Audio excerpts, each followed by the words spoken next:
Hi, and welcome back to another episode of Leadership Lenses, the podcast designed for principals, heads of school, and anyone else looking to enhance and grow Jewish education. We are so thrilled to have with us today the founder and CEO of M Squared, Shuki Taylor, someone who I have known for many, many years and who I've admired based on his pioneering approach to experiential education. Shuki, thank you so much for joining us today. Thank you. It's great to be here. Thank you so much, Barry. And in case anyone has not heard of M Squared, can you begin by just giving us the quick background? What is M Squared? What does it do? What do you do? Sure. So M Squared was founded roughly 10 years ago. And our goal is to essentially build the capacities and creativities of educators and their organizations to deliver better Jewish experiences and more powerful Jewish experiences.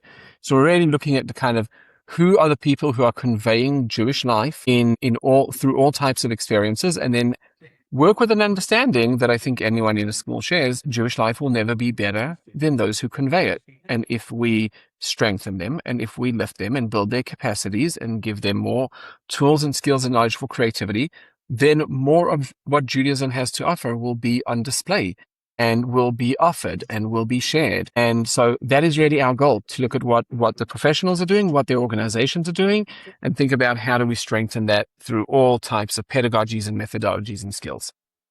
Amazing. And I'll say for myself, I've been a longtime fan and lover of what was called informal and now is called experiential Jewish education in the camp and youth group world. And I think before M Squared came along, there were definitely some efforts, some things written about it, but certainly nobody taking it quite as seriously as you were. Barry Chazan, a philosopher of education from Hebrew U and the first educational director of Birthright, wrote articles calling for people to take it seriously, but nobody was really doing it. So I'd love to hear from you now, many years into this work. What do you see as the state of affairs currently in Jewish day schools? And then maybe we'll get to where we go next. Yeah. So I guess it would be worthwhile to start off with two types of distinctions that reflect the same idea and relate both to the field of experiential education and to Jewish day schools. The first distinction is between formal and informal. And one of the reasons why there was so much, trouble with the field and so many challenges within the field is because I and many others were working in a field that was defined by what it is not. It is not formal education. No field can grow that way. There is no other field in the world that I'm aware of that is defined by what it is not. And if we want to strengthen the field, the professionals working within it, and increase the impact that it can have, it first and foremost needed a different name. And the name experiential really came from the pedagogic philosophies of John Dewey and those that followed. And that is saying there's a field that has certain properties and has certain goals, which I'm sure we'll get into. A similar distinction, I would say, is happening in day schools when thinking about experiential education, which is in the distinction of how schools are approaching it.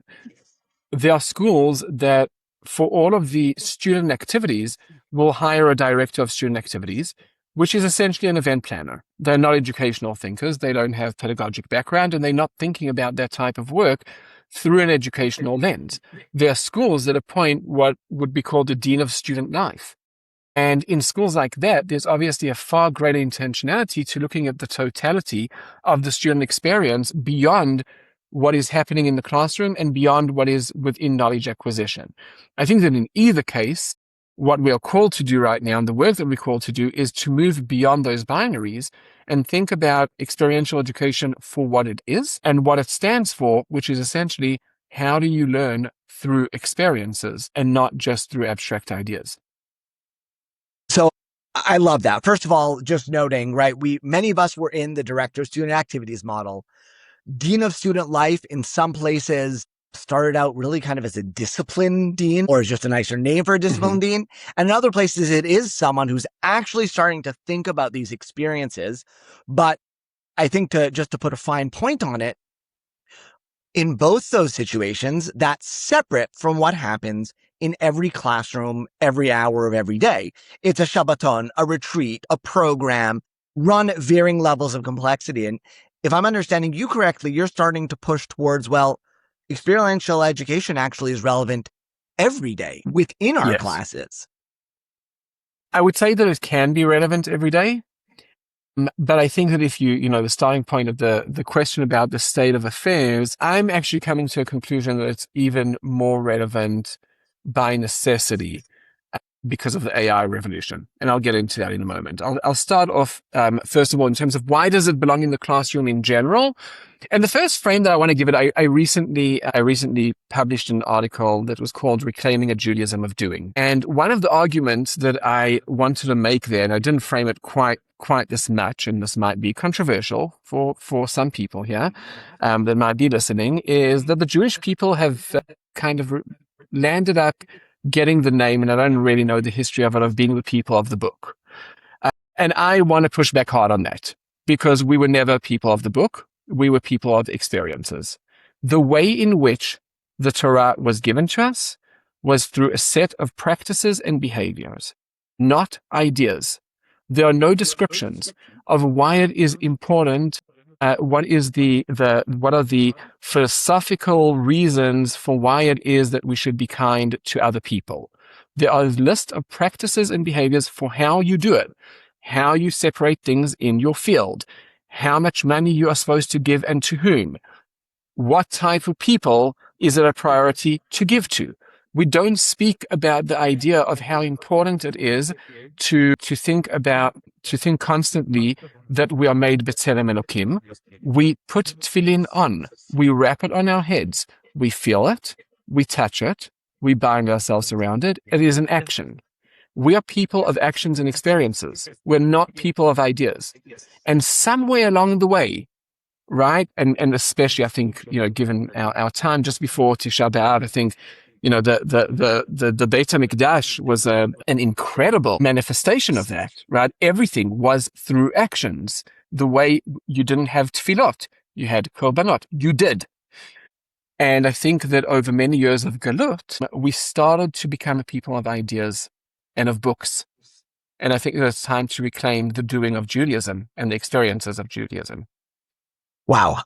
So what you were saying, I don't want to take us too far afield, but it reminds me exactly of Chaim Soloveitchik's famous article, Rupture and Reconstruction, which chronicles the transition from mimetic parent-child learning to book learning, and sort of almost mourns that transition. And you're saying the same thing. You're saying there was a learning through action, passing down of action, a focus on action, and we've become so cerebral that there's pieces we've lost.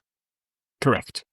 And I think that we're losing a lot of it, because ultimately, when students are in the classroom, and this is not, I think it is critical that people sit and learn and know, but that has to be intertwined with what does that idea look like when it is fully expressed. And it is not helpful for us to sit and learn the ideas in the classroom about, whether it's learning Tanakh or learning Talmud or learning Machshava, whatever it is, but then leave it to the students and to the home to see, can you figure out how to actually go and do that?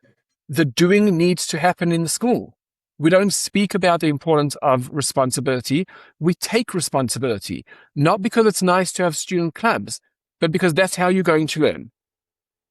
So getting to the concrete here, because I imagine there's some people listening saying, there is no way I have time for this, right? How am I going to fit this into the curriculum? And others saying, that sounds interesting, but what does that even mean? How would this start to look in a classroom? Yeah. Or beyond the classroom, in any way in a school? So I would say that there are several ways in which experiential education or experiential learning happens. I'm going to focus on two domains. The first is how do you take certain ideas and allow people to actually see themselves in those ideas? And I think that this is where one of the biggest changes that started probably in the 60s, it gained momentum again in the 80s, and now again, is the idea of values education. Meaning any body of knowledge and any key idea ultimately can be translated into what type of value is this representing, or what type of value are we speaking about here? And for example, anything right now around Israel education, you can learn the topics of Israel. You can learn about what happened in the Six-Day War, but you can also lift it and evolve it into a question about values of sovereignty and self-determination. What is that about? And one of the central ideas that we always speak about when we speak about values, and this can be very easily contested, maybe I'll frame it as a question, is a value if someone doesn't value it? And so the work of the educator, of the teacher, is to allow their students to go through a valuing process. Let's not only speak about what happened in the Six-Day War, but actually try and see what are some of the values that stand behind it. That is a form of experiential learning because it is the student going on their own journey, trying to figure something out that only they can figure out for themselves. You can give them the facts. You can test them. Do they know the facts? But have they experienced that idea inside themselves, inside their heart, inside their soul, inside their mind? That's one thing, values education. The second thing is what makes an experience experiential, right? And that could be anything. If I'm going to now teach a class about Tisha B'Av, and I want people, even if I'm teaching the halachot of Tisha B'Av, what would it look like if I actually start that class by turning off the lights, lighting a few candles, and putting some music on? Meaning I'm using sensory engagement, I'm using space and environment, and I am giving people not only the content, but also the feeling of it. And when I'm looking at a halakha that relates to Tisha B'Av, and at the same time I'm feeling it around me in my body, then I have one more layer of experience to it. And what people will remember is not necessarily the halakha, but how it felt when I was learning that halakha. And then they're a lot more likely to remember it. The last thing about experiential education, if one thing is the internal valuing process, what stands behind this and what do I do with it? Or how do I experience and feel it and sense it, is when experiential education comes and asks not how do I teach experientially, but how do I help my students learn from their experience? So in such a class, to make sure to include time for students to reflect, and not only to reflect, but also to conceptualize. When I went through all of these halachot, what stood out for me? Is there one that's harder for me to take in? Is there one that feels very natural? If I would take one of them and come up with a new formation of it that works better for me, what would that look like? I'm taking what I've learned, but I'm trying to make meaning of it. So those are three small examples of how, without needing to make too much of radical changes, we can get people to experience what it is that they're learning and hopefully also do something with it. Right. And I love the way that those come in at multiple levels, because obviously not every teacher is going to be comfortable turning off the lights and sitting on the floor. Definitely. Some will be. I used to do that myself in various formats. And those were some of my most enjoyable classes, probably for the students as well. But if you're not comfortable doing that, then the values processing that you were talking about is in a regular modality of classroom discussion, just run somewhat differently with a different focus as student-centered learning around the values. And the reflection process that you're talking about is also very tame as far as classrooms go. Yeah. But what do we do I want to just vary, if I may. I just want to kind of push on that a little bit, because you said there are people who are less comfortable and people who are more comfortable. And I want to point out the fact that very often, not always, but very often, when we do more of kind of knowledge acquisition based learning, or abstract discussions or things like that, one of the reasons why they are sometimes easier to do is because there's less risk involved in them and the teacher has more control. I know what I want to say. And when I go and I say, actually, you know what, I'm going to have them sit in a different way. I'm going to turn off the lights. They might not like it and they might think I'm silly and I'm making myself more vulnerable. And so I'm taking a risk. And if I'm going to ask them questions about meaning, I might not hear answers that I want. And so I'm losing control. And I think that it's important to recognize, both because sometimes there's a value in that, meaning I want to get certain points across. And so I want to have control over that space. And sometimes we refrain from moving into the experiential because the risk is too big for the educator to take on. And as we know, the greater the risk, the greater the reward. Absolutely. And I want to make two links with what you just said, because you mentioned the word vulnerability. And we know on an adult level and on a teacher student level that vulnerability is absolutely necessary to create a real relationship. So Yes. one of the byproducts of this kind of experiential education is you are going to end up with a relationship with your students that's very Correct. different than the one you would only have through cerebral teacher controlled education. Correct. And the test for that is, if I'm feeling uncomfortable because I don't know the results and I'm scared to do it, that means I'm being vulnerable. And if there's no risk and I'm in control, then it could be that I'm actually not really being vulnerable. Right. And I'm not leaving any space for the students to lead any part of the lesson, because I already know how it's all going to go. Correct. And I think part of that comes from, and someone said this to me just recently, the best advice for most teachers is don't teach the student that you were. Many teachers become teachers because they were good at school. They loved school as kids. I'll say I certainly felt this way. And then you turn around and you assume that everybody should be a student like you were. And so you lean into that cerebral side and you're missing a whole swath of the students. Correct. So you mentioned AI before, and I want to jump back to that because it is, on everyone's mind in different ways. Why does AI development today mean, in your mind, that experiential education is becoming more important? Sure.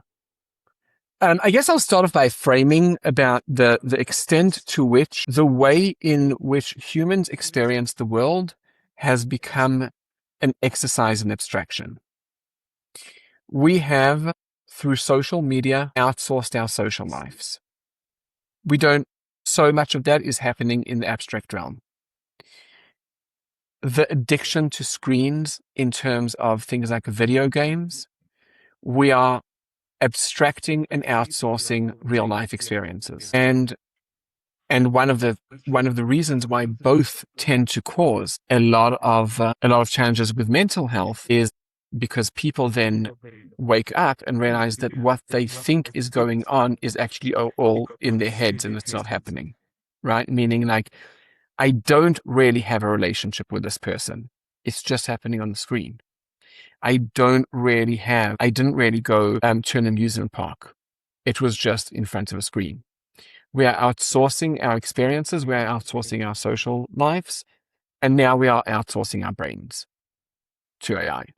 And what that means, again, is if once you went and read a book and felt it, or had to go to a library, and then you could do it on the internet, and now you don't even have to think, the sum of who we are as humans has become so abstract. We don't live in an abstract world. We live in a real world where we experience people, and when we experience things, and we experience ideas. And the distance between real life and abstract experiences that are happening in people's head is creating such a significant dissonance that I think we cannot ignore. That's one thing. The second thing that I want to say is, because of the power of AI, knowledge acquisition, which once happened through a teacher transmitting to a student, is no longer necessary. And so the question becomes, well, then what is the role of a school?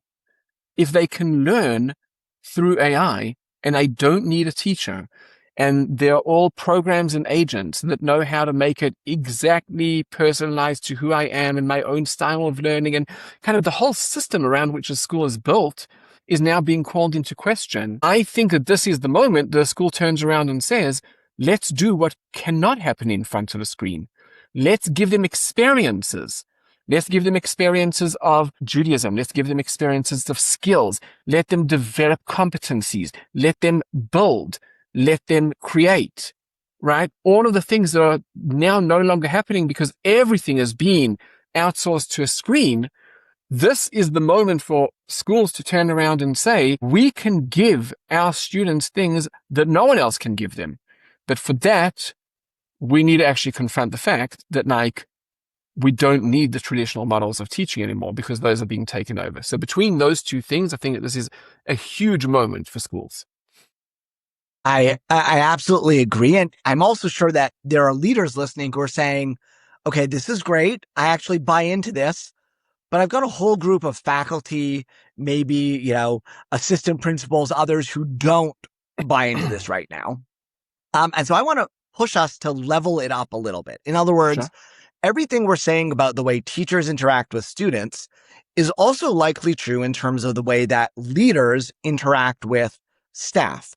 So what would you say to a leader in terms of how to bring this approach to education into their leadership and culture change within their school if they want to turn in a different direction?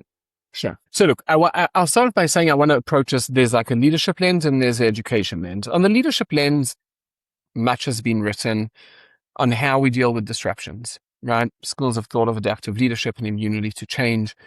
Change is scary. The problem, the challenge that we deal with when facing change is not the desired change that we want, but what it is that we will lose. And you're focusing on what it is that we will lose. And what we have lost, what we might lose, is a central part of our identity. It's around how we've built ourselves and how we've organized ourselves and our structures. And needing to come to terms with that loss is enormous and is one of the biggest barriers to change. And so there's a whole school of thought around immunity to change. And there's a school of thought around how do you navigate disruptions, which we are not new to, and previous ones were forced on us, right? If you look at if you figured out how to do COVID, you can figure out how to do this. You changed all your systems, you turned everything around. But I think that this is far more of an opportunity than it is something which is forced upon us. So now I'll answer as an educator. You can't have your students do something if you haven't done it yourself, right? If you haven't experienced the benefits of what that can look like, right? What am I going to say to a head of school? If you believe in this, first and foremost, create these type of learning experiences for your teachers. Let them experience it for themselves. Discuss it. Analyze it together. But you can't bring in something which is a change, which is such a radical change, not only if they don't, it's not about sitting in a room and discussing the pros and cons. If we're going to offer something radically different to our students, we need to model that. A staff meeting should look the same as it does in the classroom, in the same way that a training program in education in university, if you're getting a master's degree in education, needs to look like what a great classroom should look like, right? That's how you teach. That is what experiential education is. If you want the change to happen for them, you need experience for yourselves. You need to make meaning of it, and then you can pass it along. So I want to go back to those steps. I think that's crucial. And I have to think right now, I know many of the heads I'm working with are currently planning those precious 3-4 days that you have with teachers before the start of the year. And when people start looking at that, they're often saying, well, okay, we've got to set up classrooms. We've got to go through policies. We've got to have these meetings. And I find myself typically pushing back and saying, well, okay, but what are you doing in these days to set culture? What kind of experiences are you building for your teachers in these days, which is often a challenging place to now put the school leader who says, well, that's not what I was thinking about. I have to tell them all these things. We have to get all these things set up. Yeah. So that's a great point. I'll start by saying, again, it goes back to the same thing that we were saying before. It is easier to do the policies and setting up the school because it is safer and because you know that you have to do it. And so you're not getting yourself into any zone of risk, right? Whereas if you do something different, and if you do something that you actually believe in that doesn't follow the way that we've always done it, then you're going to be vulnerable and it's going to be risky. And that's going to be there. That's not going to change. There are people who thrive in it. There are people who hate it. I'm the kind of person that, if I'm working on something that I have no clue what I'm doing, I get no greater satisfaction from that. I love the thrill of it. I love the fact that it might fail. But there are people who, they programmed to play it safe. So there's no safe way of doing this. That's number one. Number two, I'm going to give some practical advice. Sure. Because we have things like AI, and because we have things like podcasts, and because we have things like Zooms, do not use any in-person time you have with your teachers for anything that can be done online.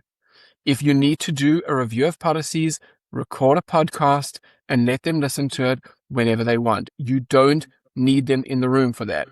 You do not, in-person time, one of the biggest lessons in experiential education, in-person time is the most expensive real estate. Use it for things that you cannot do in any other way. If it can be read, if it can be listened to, if it can happen asynchronously, do not do it in the room, ever. And then you'll have time to actually do all the things that cannot. It's the same thing as what I was saying about how classrooms need to change. In-person time without screens is there in order to do everything that you can't do on a screen. Right. And I would add that, if you do read that list of policies in person, no teacher's behavior is changing because they sat and listened or sat and didn't listen to you read through a list of policies. And so it's the same thing as in the classroom. We sometimes like to convince ourselves that kids have learned something because we said it. And we sometimes like to convince ourselves that adults, teachers, staff will change their behavior because we reminded them and we told them to. And the truth is, it won't. And you cannot do an experiential program about everything because you don't have time to do that in depth, which means as a leader, you have to carefully choose where you want to make change and then go deep in that area. And start it small. You don't change everything in one go. You change 10% and then 20% and then a little bit more, and you get people familiar with it and you try something new. And that's also, you don't change culture overnight, and you don't change pedagogy overnight, and you don't change how you have done things before overnight. But you start practicing and you start bringing that language in.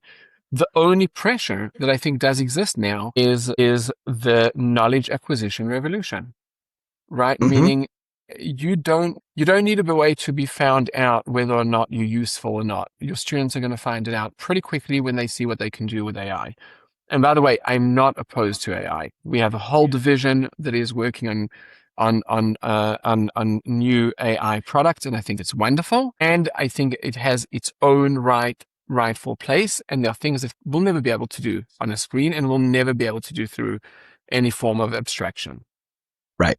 I think that's 100% true. And I want to just pull together what I see as the common threads here that have come through, which is essentially that if you want to really impact thinking, behavior, processing, it requires making yourself vulnerable as a teacher or as a leader, because you're letting the other person in, you're having a joint experience, and we acknowledge and note that risk, and also note that if you want to have a real impact, there's no other way to it. Just like there's no other way to a relationship without allowing yourself to be vulnerable.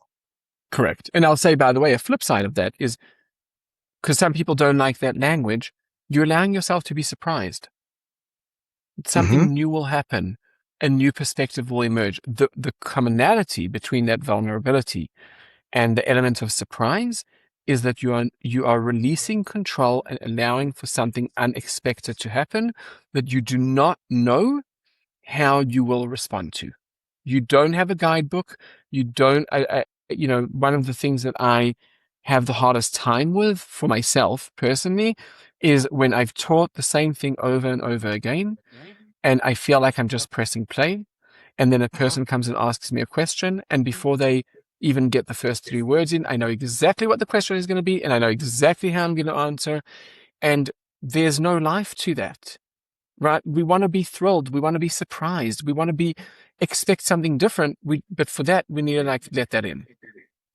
Right. And that's a great note for us to bring this together on, which is, if you do this as a teacher and as a leader, and if you let yourself be surprised, that's energizing, right? I know it's true about myself. I learned early on as a teacher that if I prepared 100%, I was doing a much less effective job than if I prepared 75% and left 25 open for the kids. And that's where you get the energy from. You walk into every class and you walk into your school knowing, I don't know how this is going to turn out, but I've set the conditions for it to be successful. And now I'm going to live it. It's going to be a live joint experience. Correct. And that's what experiential education is. You live what it is. I love that. I love that. So if people want to learn more, what's the best way for them to learn more about M Squared or reach out to you if they'd like to? Sure. Our website is ieje.org, the Institute for Experiential Jewish Education.org. You can reach out to me, Shuki, S-H-U-K-I, at ieje.org, and look forward to hearing from anyone. And thank you for this wonderful opportunity. Amazing. Thank you so much for being with us. And for those of you listening, if you're taking something from this, I think that last point is worth walking away with. Taking the risk, opening yourself as a leader or as a teacher to a joint experience can be one of the most energizing things you do. You don't have to do it at 100%. Like Shuki said earlier, you can experiment with something small, a limited risk, but try it. And then please let me know how it goes. You can reach me, as always, Barry Kislowitz on LinkedIn, Leadership Lenses on Substack, or on our website, kislowitzconsulting.com.